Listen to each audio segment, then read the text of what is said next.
Hello, everyone.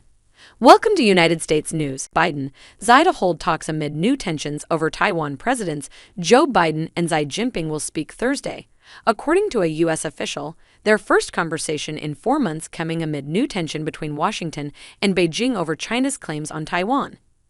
The planned talks between the two leaders, the fifth in a series of regular check-ins, have been in the works for weeks.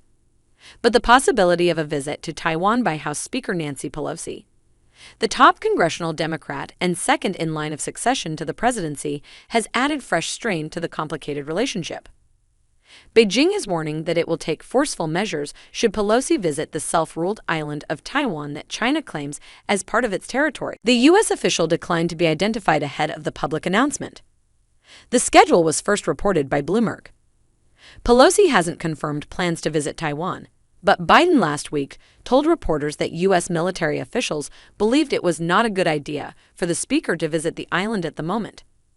Biden's comments came after the Financial Times reported last week that Pelosi planned to visit Taiwan in August, a trip she had originally planned to make in April but postponed after she tested positive for COVID-19.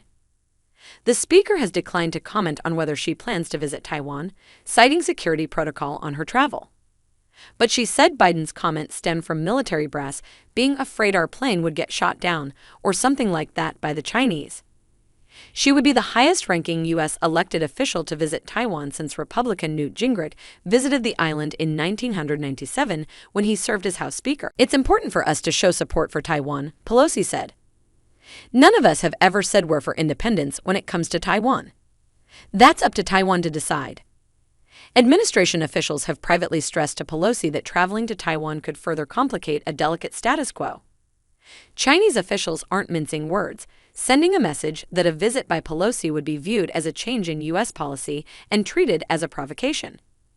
If the U.S. insists on going its own way, China will take forceful measures to resolutely respond and counter it, and we will do what we say, said Chinese Foreign Ministry spokesperson Wang Wenbin. The U.S. has a long-standing commitment to the One China policy that recognizes Beijing as the government of China but allows informal relations and defense ties with Taipei.